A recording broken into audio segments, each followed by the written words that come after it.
Bismillahirrahmanirrahim. Quote of the day: Today is your opportunity to build the tomorrow you want. Today, the topic of my presentation is integrated management of newborn and childhood illness for 2 months to 5 years. And I'm presenting it under supervision of my professor, Dr. Sanansa. Learning objectives: introduction of IMNCI case management process, assessment and classification of children 2 months to 5 years, and in the end, recent trends in IMNCI and MCI. Learning outcome. By the end of this presentation, participants will be able to describe case management process of children from 2 months to 5 years according to IMNCI guidelines. Now, what is IMNCI? It is a systematic approach to children's health which focuses on the whole child. This means focusing not only on curative care but also on prevention of disease. The approach was developed by United Nations Children Fund and the WHO in 1995. It includes both preventive component on the part of families and communities as well as curative actions to be taken by health workers. It also has an objective to improve health systems. Now, it aims to reduce death, illness, disability, and to promote improved health and development among children under 5 years of age. It includes both preventive and curative elements that are implemented by families and communities as well as by health facilities. In summary, its strategy includes three main components: improving case management skills of healthcare staff, improving the health systems, improving family and community health practices. In health facilities, the MNCI strategy promotes the accurate identification of childhood illness in outpatient settings, ensures appropriate combined treatment of all major illnesses, strengthens the counseling of caregivers, speeds up the referral of severely ill children. In the home setting, it promotes appropriate care-seeking behaviors, helps to improve nutrition preventive care, and supports the correct implementation of prescribed care.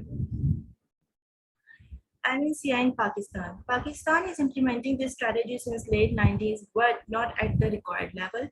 Since 2000, it has only been implemented in 10 districts across Pakistan. Now, objectives. First is to reduce mortality, then reduce frequency and severity of illness and disability, improve growth and development during the first 5 years of life.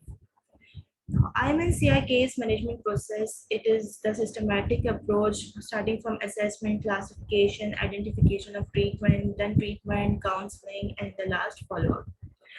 IMNCI package.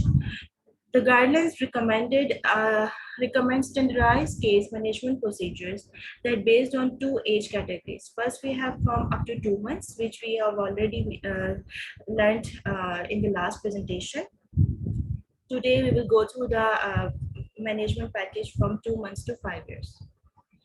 Care of infants, 2 months to 5 years. It includes management of diarrhea, acute respiratory infections, malaria, measles, acute ear infection, malnutrition, anemia, recognition of illness and at-risk conditions, prevention and management of iron and vitamin A deficiency, counseling on feeding for all children below 2 years of age, counseling on feeding for malnourished children between 2 to 5 years, and immunization. The integrated case management process. First, when a child comes to us, we will look for danger signs. These include convulsions, lethargy or unconsciousness, inability to drink or breastfeed, and vomiting. Then we would assess the main symptoms like cough, difficulty in breathing, diarrhea, fever, ear problems. Then we would assess its nutritional status, immunization status, and potential feeding problems. Then we will classify the condition of child and assign to one of the three these color codes. First, this pink color shows the urgent referral, which and it includes pre-referral treatments, advise parents, and refer the child. Then comes this yellow code in which we treat at the OPD. We treat local infections, give oral drugs, advise and teach mother, and follow up.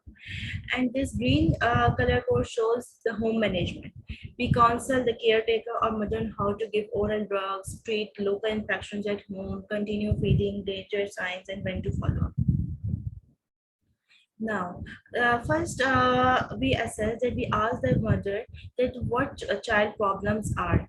And first we look for these danger signs, that if the child is able to drink or breastfeed, does the child vomit everything, has the child had conversations, and we will look for two signs, that if child is lethargic or unconscious, or if the child is convulsing now.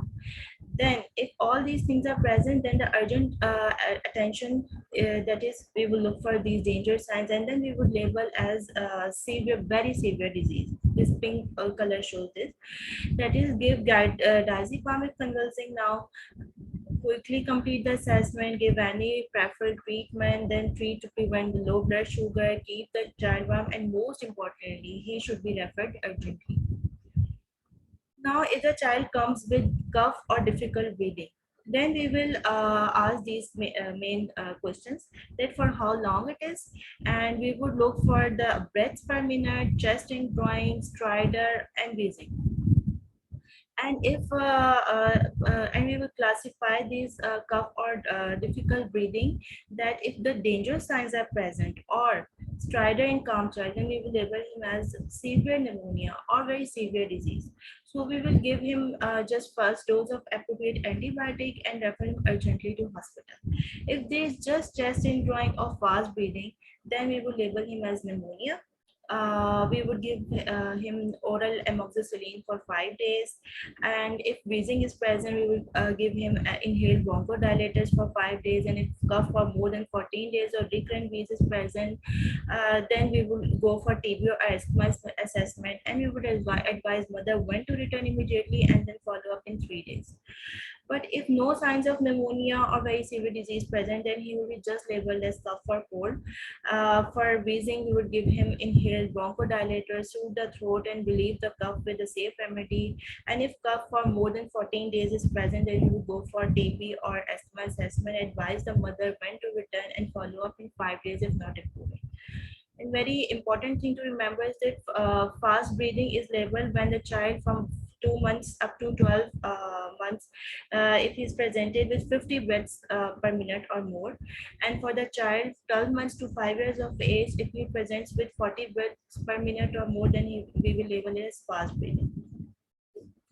Now, if a child comes with diarrhea, we will ask him that for how long it is, that is there any blood in the stool. We would look for his general condition like lethargic, unconsciousness, restless, irritability. We would look for his sunken eyes, and we would offer the child fluid if the child is not able to drink or drinking poorly, drinking eagerly, or he is thirsty.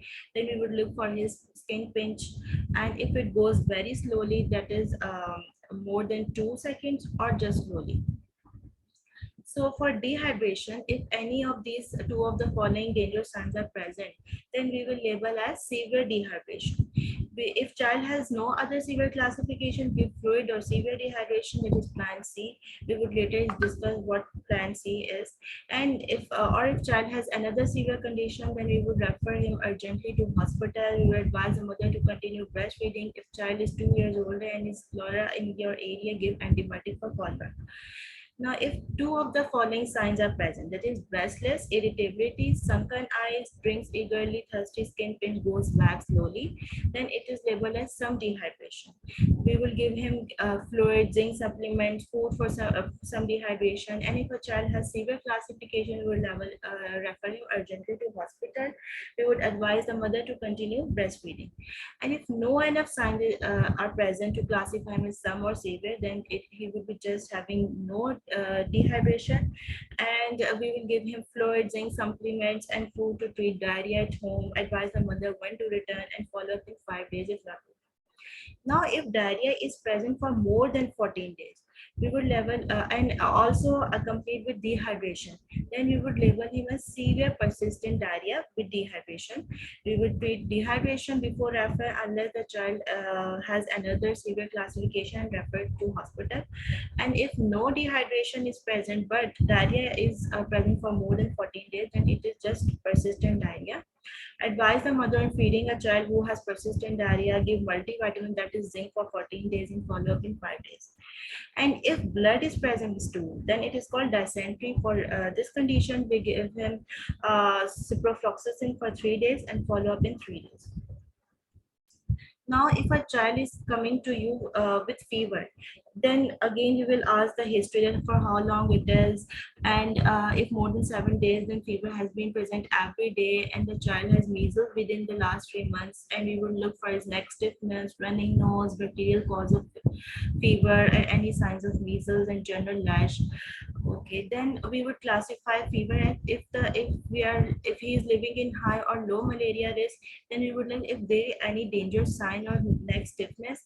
If these are present, then it is labeled as very severe febrile disease. We will give him first dose of artesunate or quinine, first dose of appropriate antibiotic, and treatment to prevent blood sugar, and give 1 dose of paracetamol in case of high fever, and refer urgently to hospital. And if malaria test comes positive, then we label him as having malaria. We would just give 1 dose of paracetamol for high fever and appropriate antibiotic for it. And if malaria test is negative, that is just having fever, no malaria, then give recommended first line oral anti-malaria, give dose of paracetamol and appropriate antibiotics. And if there is no malaria risk and no travel to malaria risk area, then and general danger sign is present, then very severe febrile disease, and again the same treatment regimen. And if no danger sign present, then fever is labeled, and only paracetamol is given and appropriate antibiotic treatment.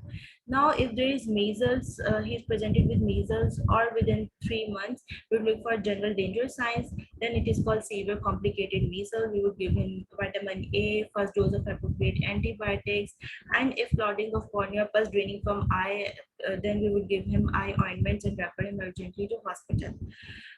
And if there is pus draining from the eye or mouth also, it is called measles with eye or mouth complications, for which we'll give him vitamin A supplements, and for pus draining from the eye, treat eye infection with tetracycline eye ointment. And for just measles, we will give him vitamin A. So for dengue, if there is bleeding from nose, gums, stool, or there is black vomitus, then it is labeled as severe dengue hemorrhagic fever, and these treatment regimens will be followed. Now, if the child has any is coming to you and is presented with any ear problem, we would ask his caretaker that if there is any ear pain, ear discharge, and for how long it is. We would look for pus draining from the ear. We would look for tender swelling behind the ear. Now, how to classify the child? And if there is tender swelling behind the ear, we would label him as mastoiditis. We will give him first dose of appropriate antibiotic, first dose of paracetamol for pain, and refer urgently to hospital. And if we see there is pus draining from the ear and discharge reported for less than 14 days, then acute ear infection, for which we give antibiotic for 5 days and paracetamol. But if there is pus being drained from the ear for more than 14 days, then it is labeled as chronic ear infection, for which we'll dry the ear by wig, treat the with topical quinolone ear drops for 14 days, follow up in 5 days. And if no ear pain, no pus discharge from the ear, and there is no ear infection, so no treatment. And checking for acute malnutrition. Now, what we look for? We look for edema of both feet. Determine weight for height or length. If we will look for the Z-score, and then we'll measure the mid upper arm circumference in millimeters in a child 6 months or older. If a weight for height is less than 3 Z-scores, or mid upper arm circumference less than 115, and he's presented with any danger sign, and not able to drink ready to use therapeutic food, then we label him as complicated severe acute malnutrition. We would give him first dose appropriate antibiotic, teach the child to prevent low blood sugar, keep the child warm, and refer urgently to hospital. And if weight for height is present less than 3 Z-scores, mid upper arms or mid upper arm circumference less than 115 millimeter, and is unable to finish this RUTF, then we label him as uncomplicated severe acute malnutrition. We'll just give oral antibiotics and advise the mother when to return and follow up 7 days. But if weight for height or length is between -3 and 2 Z-scores, then moderate acute malnutrition. And if weight for height is is more than -2 Z-score, then no acute malnutrition. Now, if a child comes to us with paler look, then we would look for palmar pallor. And if there is severe palmar pallor, then we refer him urgently to hospital as labeling him severe anemia. And if there is some pallor, then just anemia will give iron and mebendazole. Advise the mother when to return follow up in 14 days. And if there is no palmar pallor, no anemia, if child is less than 2 years old, assess the child feeding and counsel the mother according to the feeding recommendations. Now, this is the when a child comes, we look for his immunization status, vitamin A and deworming status. This is the appropriate immunization schedule. We would look for him that he has taken these vaccines according to the appropriate ages, and vitamin A supplementation. That every child a dose of vitamin A every 6 months from the age of 6 months, and will record the dose in child's chart. In routine warm treatment, give every child parental permit every 6 months from 1 year of age. Now, this is a treatment of child that is carry out the treatment steps, identify and assess and classify child that is at home. Follow the instruction below for every oral drug to be given at home. These are the instructions that should be followed, and these are the different like in pneumonia, first line antibiotics is oral amoxicillin. These are the different doses given at different ages, and for dysentery, first line antibiotic is ciprofloxacin, and also for cholera it is ciprofloxacin. Second line is now we'll teach the mother to give oral anti-drugs at home. For wheezing, we will ask her how to give inhaled salbutamol, and for high fever, paracetamol dosage, and for malaria, anti-malarials like artemether, lumefantrine, and artesunate. Now, for a child being presented with anemia, we would recommend her to give iron. These are the different doses for iron at different ages, and vitamin A and mebendazole in a clinic. These are the vitamin A supplementation which are given after 6 months and every 6 months. And these are given to the child who have gone through the measles or persistent diarrhea. Then parental palmoate for treatment of anemia and stool positive for worms. And again, the mother will be concerned about how to treat local infections at home, like soothe the throat, relieve the cough with a safe remedy, treat eye infection with tetracycline eye ointment, and clean the ear by dry wicking and give ear drops, treat the mouth ulcers with gentian violet, and treat the thrush with nystatin. Now, these are the plans for treatment of diarrhea at home. Plan A. For this, mother is concerned about 3 rules of the home treatment. It is give extra fluids, continue feeding, and when to return. And we will concern about to give extra fluids, and we will ask the mother to breastfeed frequently. And if he's exclusively breastfeed, then give ORS or other clean water. And if child is not exclusively breastfed, then we would recommend food-based fluids or clean water. And these are the different doses of the ORS. And for treat some dehydration with ORS, these are the different again strengths of ORS given at different age according to the weights. And give plan C is treat severe dehydration quickly. That if a child is presented with severe dehydration, we can look at if we can give IV fluids immediately. If yes, then these are the different doses. And after 1 to 2 hours, we would reassess the child. And if there is no IV treatment available nearby, then we would then we will look for the RV train to give him NG2 for rehydration, or can the child bring, and we would refer urgently to nearby hospital for IV or NG treatment. Give a ready-to-use therapeutic food for severe acute malnutrition. It is given, and these are the recommended guidelines at how to use and when to use. Now, follow-up care for acute conditions. These are the guidelines for pneumonia, persistent diarrhea, dysentery, malaria, or no measles with eye or mouth complications, ear infection, feeding problems, anemia. Now, counseling the mother, feeding counseling. We would assess the child appetite. All children ages 6 months or more with severe acute malnutrition, like weight for height less than 3, -3 scores, or made up of answer for less than 150 millimeter. No medical should be assessed for appetite. Then we will explain the mother the purpose of assessing the child's appetite and what is ready to use therapeutic food and how to give.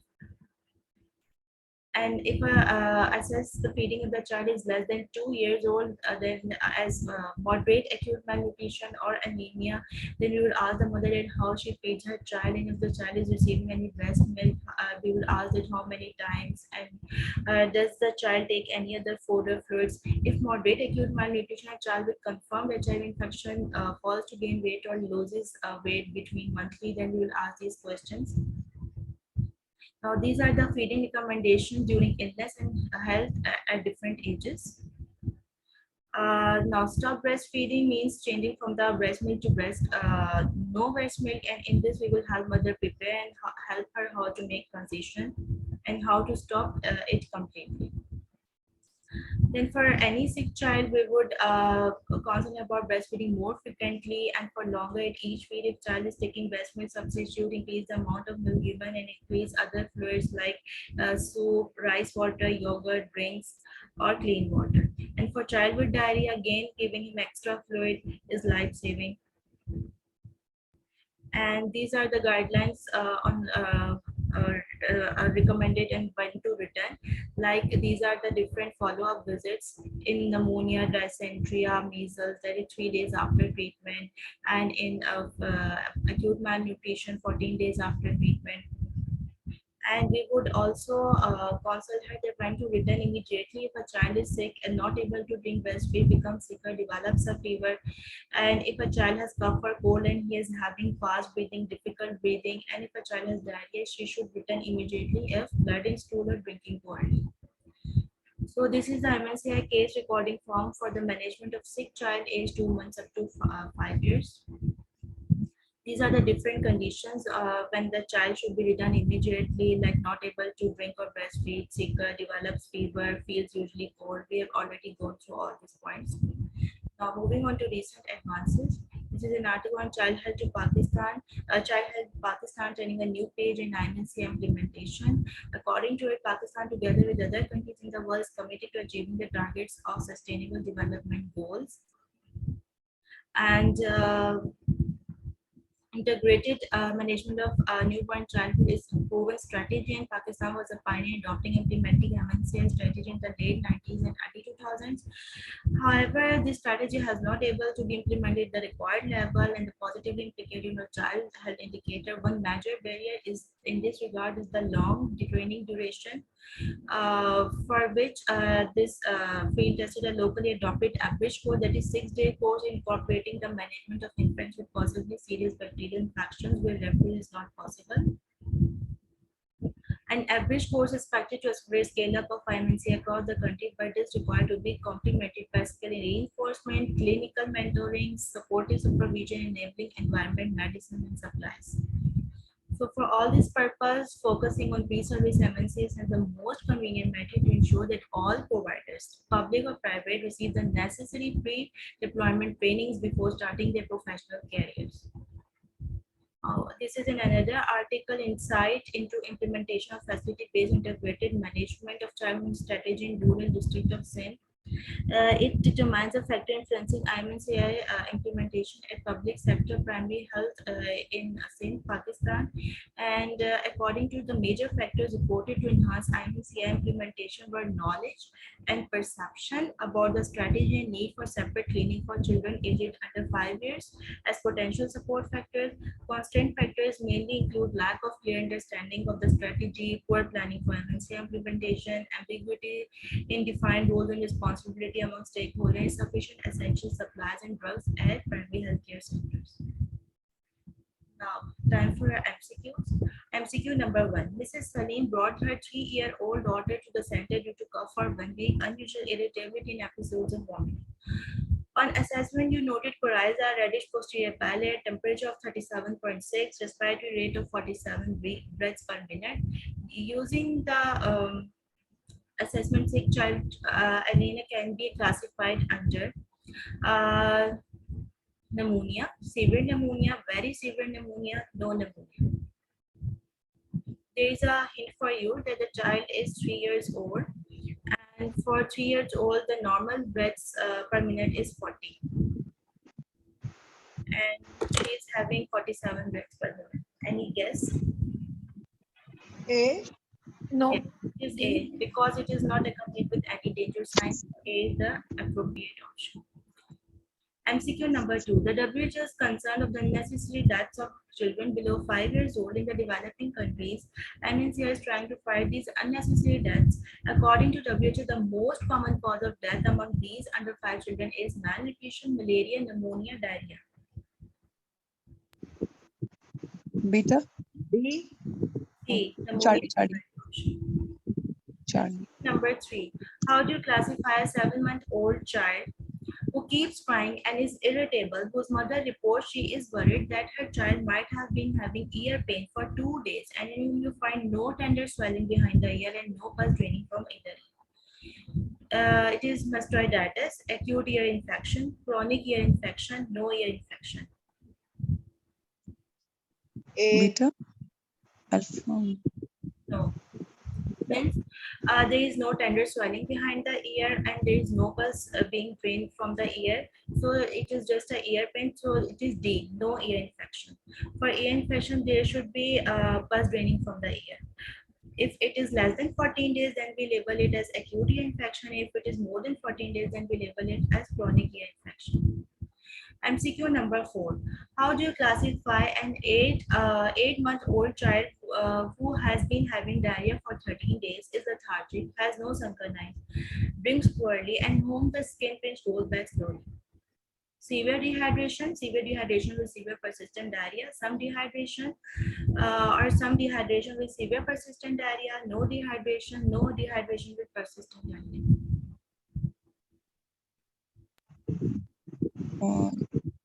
Beta. Charlie. Delta. Yes? G. Charlie. It's just a severe dehydration, because if a child is having diarrhea for more than 14 days, then we label it severe persistent diarrhea. So these are the danger signs. So A is the right option, that is severe dehydration. MCQ number 5. According to IMNCI guideline, which of the following main symptoms should always be assessed in every sick child aged 2 months up to 5 years? Cough, abdominal pain, fever, skin infection, diarrhea.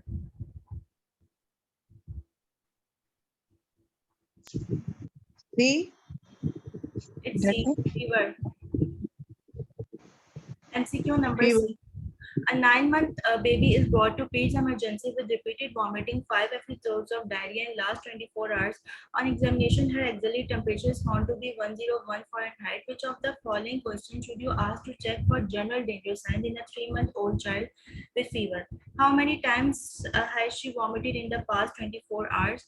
Has she been having fever for more than 5 days? Did she have convulsions since birth? Is she able to drink or breastfeed? Does she vomit everything?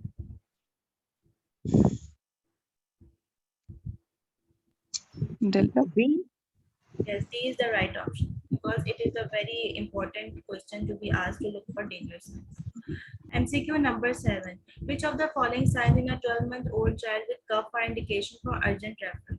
Severe palmar failure, respiratory rate of 65 per minute, exhaled temperature greater than 39, visible severe wasting, restlessness. B. Yes, B is the right option. MCQ number 8. A 7-month-old baby was brought to community healthcare setting for routine vaccination. On growth assessment, his weight was found to be between -2 and -3 Z-score and was having some palmar failure. On general examination, how would you classify him according to IMNCI guidelines? Severe malnutrition, severe anemia, marasmus anemia, low weight anemia, not low weight anemia, not low weight, no anemia. A. Alpha. Yes? A. Alpha. It is C. C is the right option. Because he's not having severe anemia, he is just having anemia. MCQ number 9. Which of the following actions should be included in the treatment plan for a 7-month-old non-exclusively breastfed child classified as acute diarrhea with no dehydration? Continue breastfeeding, give oral zinc supplement for 14 days, give 50 to 100 ml of ORS after each loose stool, stop feeding if the child vomits. If the child vomits, stop giving ORS until diarrhea stops. C, Oh, Yes? beta. Yes, B is the right option. Because he is having no dehydration, so we would just recommend him to give oral zinc supplements. MCQ number 10. Which of the following actions should be included in the treatment plan for an 18-month-old child who has been having diarrhea with blood in the stool for 2 days, has no dehydration, and no other severe classification? Oral antibiotic for 10 days, ciprofloxacin for 3 days, a recommended oral antibiotic for 10 days, give first dose of vitamin A, follow up in 2 days. A, Alpha. It is B because it is a picture showing dysentery, and for dysentery the recommended guideline according to IMNCI is ciprofloxacin for 3 days. This is the end of MCQ, and thank you. Thank you very much, Dr. Meha. Very nice presentation, very well prepared, and very informative.